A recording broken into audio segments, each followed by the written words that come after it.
waaw may fàttali suñu mbokku téléspectateurs yi ne sama gan tey jii mooy maître Moussa Sarr xam naa sax doo ci bëgg a wax parce que c'est une affaire pendante à la justice ça entre dans le cadre de la liberté, ça entre dans le cadre des droits de l'homme également. Gis naa la dernière fois les organisations de droits de l'homme def li nga xam ne mooy di conférence de presse. Le cas de Guy est compliqué. waaw du ma sori. non mënuma ci wax présentement parce que c'est une affaire pendante amul lu ma ci mën a xuus fi mu ne nii. fii may wax parce que maa ngi def enregistrement au moment où dugal nañ demande de liberté provisoire ba pare. jàpp naa ne du teggin jàpp naa ne du worma ci man ma nekk un acteur de la justice di xaar dogal bi di yaakaar ne danañ ko bàyyi comme leneen mën na am may anticiper di wax ca loolu kon damay toog xaar ci loolu. maintenant li am solo daal mooy ci mbiru manifestation liberté de manifestation wax naa ko loolu ñun ñëpp la laa. condition yaa ngi koy gis. ah oui maa ngi koy gis. comment il vit la situation. ah non dans la wax benn affaire Guy est d'un moral inoxydable maa ngi koy gis. mais dégg naa dañ ko isolé. waaw dañ ko isolé gars loolu quartier haute sécurité la nekk loolu ñëpp xam nañ ko. quartier haute sécurité waaw mais c'est extraordinaire au Sénégal. mais man jàpp naa ne foofu du place am mais lu ñëpp ci mën a wax rek muy nit ki c'est un jeune mais man saay bu ma ko seetee su ma génnee damay poser question suma bopp waxuma ci keneen de suma bopp ndax pas-pas bi mu am mën nga bañ a ànd ak moom. mën nga d'accord mën nga bañ a d'accord. man suma rakk la on discute sur des questions d'international on n'est pas d'accord ñàkkul mu may dégg duñ d'accord ci questions yi mais da nga koy respecter parce que li muy wax la gëm yàllaa ko bindi noonu fan yi dama ko seeti xam nga lu ma ko maa ngi ko fekk mu ngi jàpp forme ma ne ko mais Guy mais c'est bizarre yow yaa ngi nii am temps tu as grossi et tout mu ne ma may fii maa ngi noppalu damay nelaw moo tax mais bu ma génnee tout le temps maa ngi ci mbiru askan mais Guy boo ko fekkee prison ni mu mel jëm ak bu nee ci biti day dox wax ba sonn parce que askan wi rek a ko ñor mais fi mu ne boo gisee doo ko xamee pour won la à quel point c'est un homme de conviction man bés bu nekk su ma ko gisee ba pare damay amaat beneen forme d'humilité ak beneen forme courage nga xam ne réew mi parfois ñi jara sargal dëgg duñu leen sargal wax dëgg fa yàlla jàmbaar la moom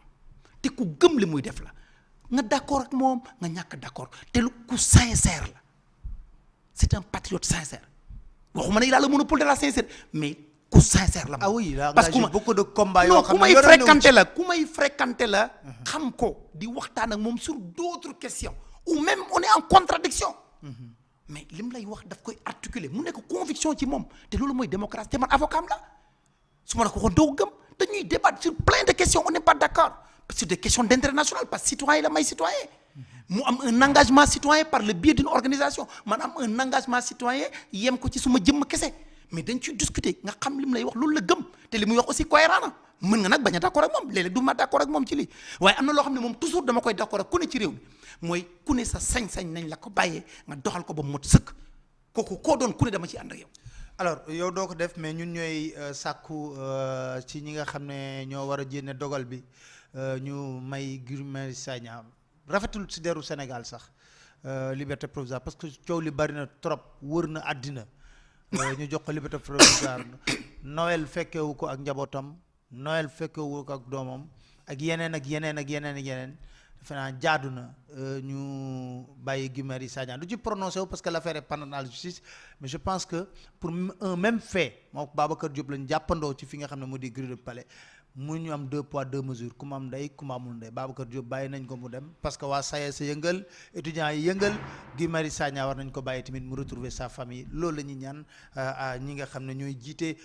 réew mi loolu moom mooy indi. en tout cas daal am naa yaakaar ne dogal bi daal dana génn tey balaa timis yaakaar naa ko. lan lay doon dogal bi xaw ma ko mais am naa yaakaar ne dogal bi dina génn tey. yàlla doon rek dogal bi nga xam ne moom la ñu bëgg. mooy Guy Marius Sagna génn ci biir kaso bi loolu mooy permettre ma ñëw ci beneen dossier mooy dossier Lamine Diack ci avocat Massata Diack yi nga bokk mais dossier boobu c'est très compliqué dañ ko renvoyé waat ba kañ. waaw dañ ko renvoyé. pourquoi ba 27 avril. pourquoi ak beneen date indicative du 3 ou 2 li tax mooy loo fa xew su xewoon Sénégal kenn du dégg.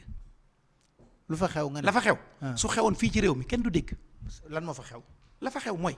parquet national financier. bii topp depuis 2015 Papa Massata Diack. bi ñu ñëwee ci audience bi ñu ñëpp pour layoo moo jël kaddu ne jekkaguma moom procureur ci boppam bi topp enrôlé dossier bi ca bés booba le 13 moo ñëw ca bés ba ne jekkuma pour ñu layoo damay ñaan ñu daax malgré liñ génne coow lépp na Massata moo ko def moo ko def moo ne parewuma mu ne moom parewul parce que ma dégg ko bu dul benn du ñaar du ñett mu toog wax ne Massata moo def lii Russie corrompre nañ ko nii Qatar yi jox moom laa la wax loolu déggoo li ma la wax dama ne la fa xew bu fi xewoon fii kenn du dégg moom parquet financier bi indi coow li yëpp di wax ne am na preuve yëpp ba pare fixé date audience enrôlé moo ñëw ca bés ba ne moom parewul ñun avocat Lamine bi ñu ñëwee Massata dañoo taxaw ñu woo Massata turam ñu jël kaddu ne président Massata du ñëw mu noté ne du ñëw ñu ne ñun pare nañ procureur jël kaddu ngeen bañ Massata ñëw non ñun bañuy ñëw non droit la ku ne yaa moom sa bopp su la neexee nga ñëw bu la neexee doo ñëw xam nga loolu kenn entendre nañ ko fii non entendre nañ ko fii ba pare dans le cadre de la commission rogatoire xam nga monsieur Niang dafa am loo xam ne il faut nit ñi nangu ko ci droit yow tey buñ la joxee citation directe su la neexee doo dem tribunal yaa moom sa bopp tu poses un acte du forcé bu la neexee nga dem assumer lu la ci diggal am na sañ-sañu ba ne jam la preuve bi ñu ñëwee taxaw ne Massata du ñëw président bi laa teewul lu tax du ñëw parce que xam na ne droit am la il a fait défaut moom du ñëw mais ñun avocat ñu nga fa nañ jël kaddu plaider joxe li ñu war a joxe ci ay këyit ak ay firnde dama ne parquet financier xam nga lu tax mu ne jekkul dafa ne ñaar moo tax jekkuma bi jiitu mooy commission rogatoire bi juge d'instruction xam nga ci droit bu juge d'instruction di def càmbar bu ñu ko joxee dossier moom du atte moom day càmbar juge d'instruction xam nga atte ñetti catégorie moo am kii topp procureur kii càmbar di enquête juge d'instruction ak kii atte juge du siège soo déggee wax ñuy wax indépendance de la justice nag juge du siège moo ko moom ak juge d'instruction procureur bokk ci parce que dafa am rapport hiérarchique dafa ne juge d'instruction bi parce que yoon dafa ne muy Sénégal comme France sooy enquête ci benn dossier su amee kenn koo xam ne da nga jàpp ne dañ ko war a déglu ou da nga koy topp te nekkul ca réew ma su nekkee ci réew moo xam ne dafa signer convention d'entraide judiciaire ak France am nga droit yow li nga ko waroon laaj yépp nga yónnee ko réew mooma ñu laaj ko kon xam nga tey kenn mënul wax ne Pape Massata woyul yoonu France li ko yoon may la jël bu ñu jaxase wax nañu bàyyi di jaxase ay wax yoon may la dara nga jël ko bokkul ak da nga daw yoon déedéet moom li ko yoon may la jël Massata du citoyen français Massata du résident français amul carte de résident Massata musul résider France dafay dem mission Massata Sénégal la mës a dëkk depuis 2001. kon am na Sénégalais la fii la toog ba ñuy def procédure bi fekk ko France boo déggee ku daw mooy bu nekkoon ne ba ñuy def procédure bi daf ko fekk France mu jël avion ba ñuy ubbi procédure bi moom Sénégal la ko fekk mu toog Sénégal toog réewam rax ci doole yi réewam def li yoon santaane mooy saay bu ñu toppee sa doomu réew bitim réew ci benn ñaawteef nga ubbi information judiciaire Sénégal ubbi na en 2016 benn information judiciaire inculpé Massata Diack jël ko sous contrôle judiciaire ba pare mu am convention entre aide judiciaire France yónnee Sénégal question bi ko bëggoon laaj kon ne dafa daw wax ju yàqu la du lu am défaut la def te sañ-sañam la maintenant li yoon santaane France yëpp tontu na ca la preuve commission rogatoire bi tontu na lépp joxe ne firnde yi donc procureur bi dafa ne commission rogatoire bi dama ko yéex a jot mais bu ko yéexee jot c'est pas notre problème ñun Sénégal la ko war def na ko mooy def na commission rogatoire yónnee na ko maintenant bu document yi yéexee entre le Quai d'Orsay français et la chancellerie française lan moo ci yoonu Sénégal suñu yoon nekku ca ñun la ñu war mooy respecté nañ suñu engagement internationaux yi mooy la convention d'entraide judiciaire Massata tontu na joxe ay firnde kon loolu c'est le problème interne su yoon nekku ca mooy premier motif bi deuxième motif bi mu ne ordonnance de renvoi mooy kayit gi nga xam ne moom la juge d'instruction bi jël pour topp Massata mu ne dafa irrégulier déglu bu baax li ma la mu ne ordonnance bi elle est irrégulière moo tax ma ne la fa xew bu xewoon fi tojaa am kii topp moo ne kayit gi ñu toppee Massata elle est irrégulière parce que dañ ci boole recel te moom mosu ko toppee recel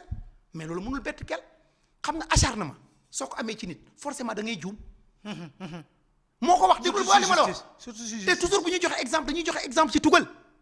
procureur bi moo ne ordonnance bi elle est irrégulière donc nañ ko renvoyer waat pour ñu régulariser ko kon mu mel ni ak loo ci mën a wax su njaaxle amee ci seen boor la féetee te li indi jaaxle bi xam nga mooy lan ne ca biir commission rogatoire ba su nekkoon ne waxu falaa fa nekk ak preuve amu ca kon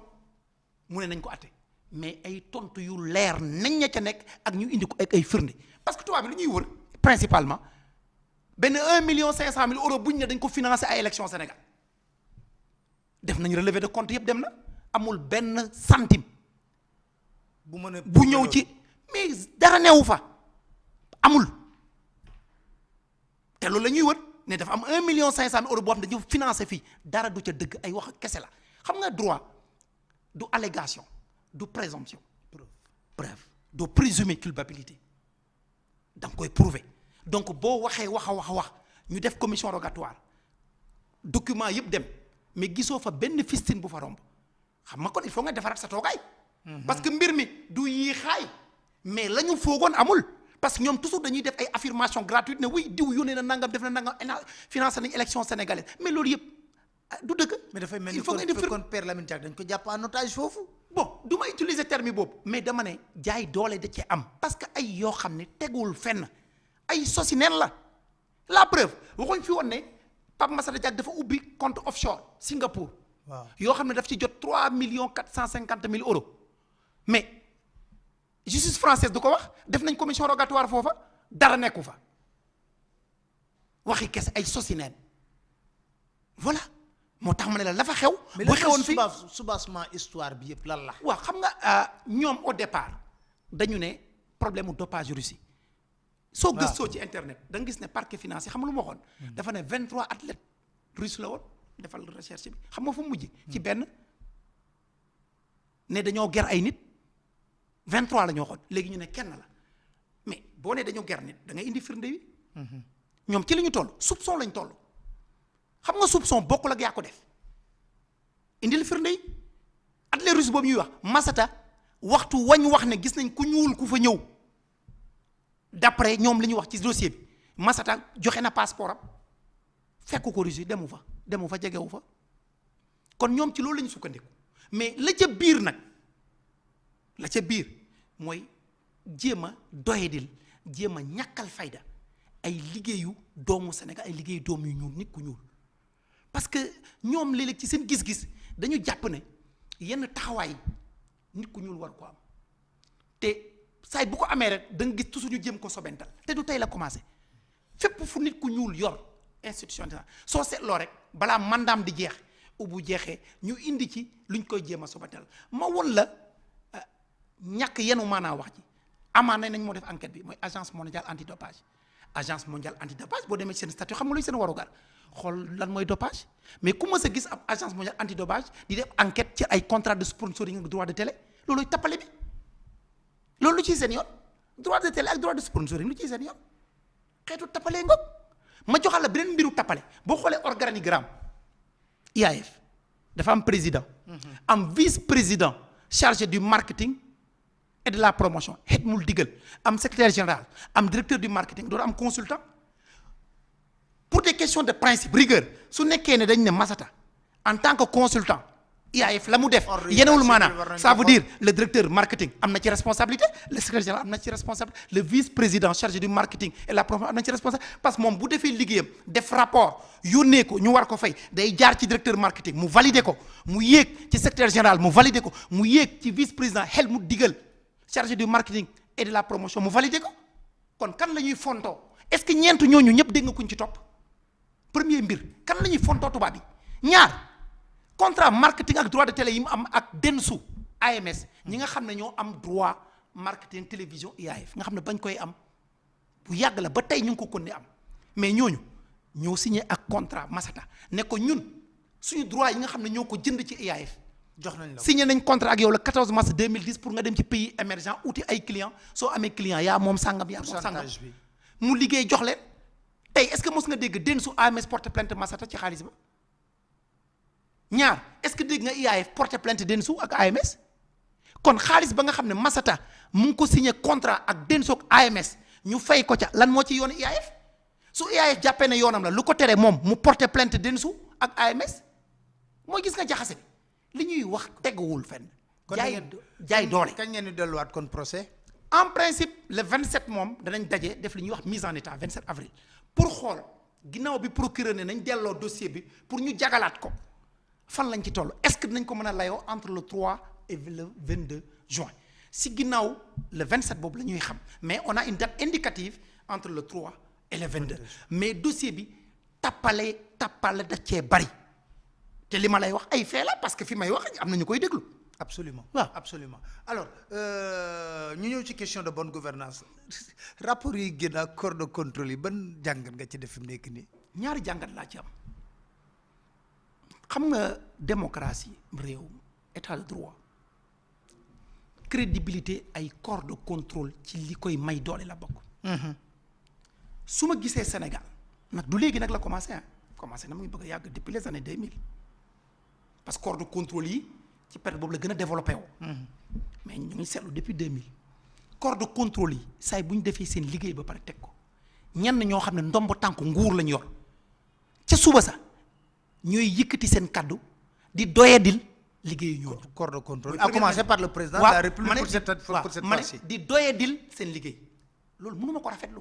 parce que corps de contrôle yi c'est des fonctionnaires d'élite. xam man dama jàng mais damay nangu ku ne li la yàlla dogal defal ci yow c'est une élite c'est une surélite même boo demee Cour des comptes par exemple c'est des magistrats hauts magistrats.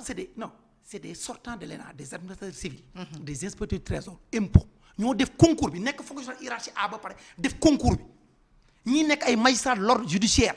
ba pare def concours bi donc xam nga ne c'est une super élite kon ñooñu nga xam ne réew mi ñoo leen yor former leen jël ay jumtukaay jox leen ñuy taaru réew mi ci fànn wa ñu nekk ñoom taar lañ ci réew mi suñu jëlee càmbar joxe seen xalaat ba pare ay ñeneen ñoo xam ne dañu am ndombo tànk ci réew mi mu commencé maire directeur de société ba ci kaw ak ku mu mënti doon nga sobental soofal loolu dama koy ñaawul parce que day fragiliser nos institutions te baaxul ci démocratie baaxul ci état de droit. deuxième chose beneen jàngat bi moo di ne corps yooyu bu ñu defee il faut que askan wi aussi comprendre ne waxu saay boo déggee dysfonctionnement ou manquement. que infraction pénale la déedéet. un rapport ne peut pas oui bien sûr. très bien c'est que ñoom bu ñu càmbaree dañuy def ay recommandations yoo xam ne dafa jëm sur les règles budgétaires ou les procédures. budgétaires mën nañ ci def ay recommandations mën na am aussi faute de gestion bokkul ak faute pénale. ça fait que règles yi nii la waroon tëddee mais respecté woo règles yi mais xaalis ba yóbbu nga ko ca kuréel ga tax mu war a nekk mooy dafa wax sa poche. léeg-léeg nag aussi mu am troisième cas ñu ne da nga jël xaalis def sa poche donte 1% la bu amee dossiers yi dañ ko war a yóbbu ci yoon parce que bu ñu doon yóbbu dossier ci yoon ñiy lappi di calli di wax fi la ñu war a wax. duñ ko wax dañ koy xaar may ma yeggali waaw dama ne kon ñiy wax argument ya ñu am. dañ koy denc yóbbu ko ci yoon mais xam nañ ne du dem ci yoon moo tax ku ne. wala bu demee ci yoon tamit yoon. non yoon demul ci yoon dem ci yoon mooy ñu juger la. mooy demul ci yoon dama ne ñiy wax ñi ci ëpp su nekkoon ne xam nañ ne dossier yi dañ leen tuumal loo xam ne faute pénale la day dem ci yoon mu wóor leen dañ leen di àtte seen argument duñ ko wax dañ koy denc moo tax li ma jàpp mooy te muy dëgëral institution yi di dëgëral suñu démocratie di dëgëral suñu état de droit mooy nañu changer texte yi. c'est-à-dire d'accord na corps de contrôle yépp chef de l'État c'est le patron de l'exécutif ñu jox ko rapport yi mais ñu def ci texte yi ne donte njiitu réew mi jot na ko de droit rapport yépp su amee connotation pénale ci ay aspect dafay dem directement au niveau de la justice. déposé na 21 rapports waaw ma yeggali ci réforme waaw maa ngi yegg ci dama ne na dem et le parquet ñu changer texte bi dootul amate li ñuy wax opportunité de poursuite. opportunité de poursuite mooy donte am na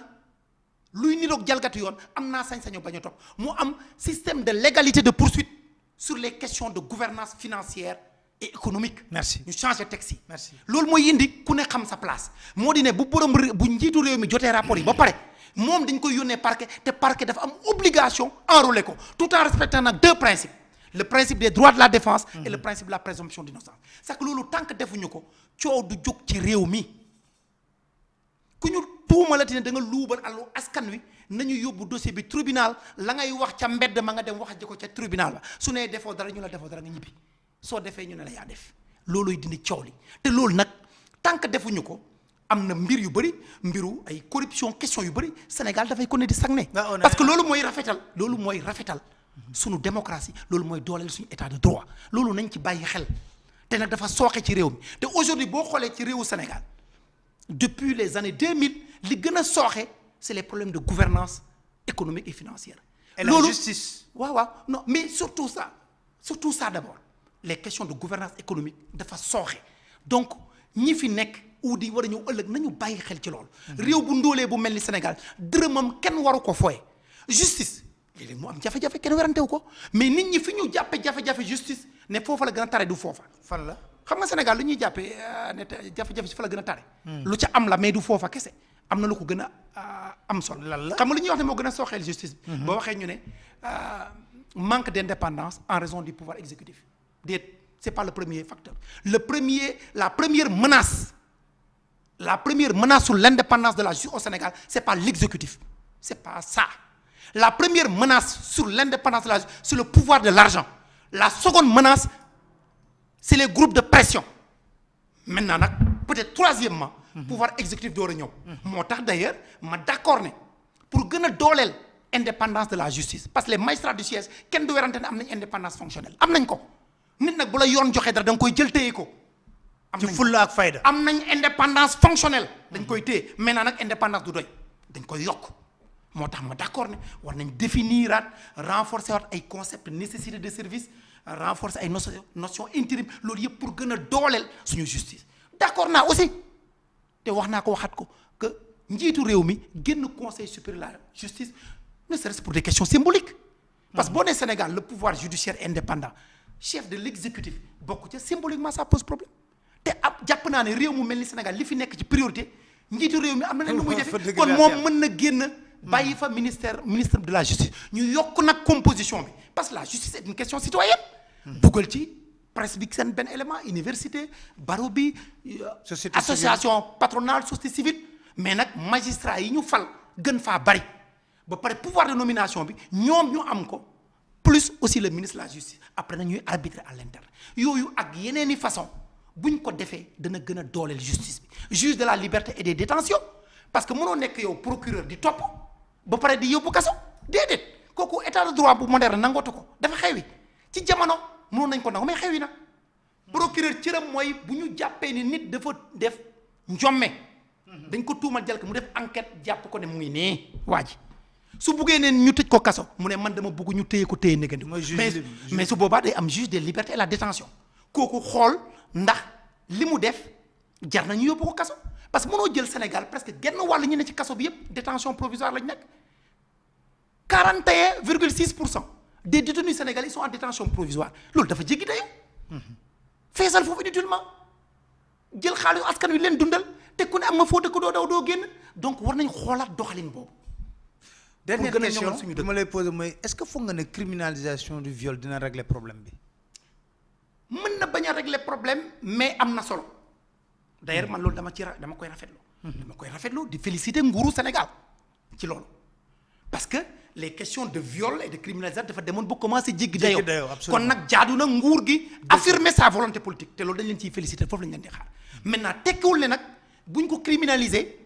dana nekk une solution totale mais pour man début de solution la parce que dana tax képp kuy def yenn ñaawteef nga xam ne mën nañ ma tëj atu kasa yoo xam ne mën naa fa jaar man dootuma baaxati kon am na un effet dissuasif maintenant nag kenn mënul wax ne dina régler définitivement problème amul benn réforme judiciaire le traitement judiciaire ne règle définitivement aucune question de société le traitement judiciaire sanctionne et alerte mais du régler définitivement mais forcément dina am jeexital bu baax te nag réew ku ko bëgg a defar da ngay aar jigéen ñi aar xale yi parce que boo aaree jigéen ñi xale yi day am effet multiplicateur kon moo tax may rafetlu kiiraay boobu ñu def ci njaboot googu. Maître Moussa Sarr maa ngi lay sant di la gërëm bu baax a baax vraiment tey jàng nañ lu bare ci wàllu yoon ci wàllu dossier Lamine Diack Massata Diack di sant di gërëm bu baax a baax sa ñëwoon tey ji biir émission Face à Pape Alé di leen dig daje àllarba ci beneen émission ak beneen gan ñu waxtaanee ko fii seen chaîne leader la Sen TV incha allah jërë ngeen jëf.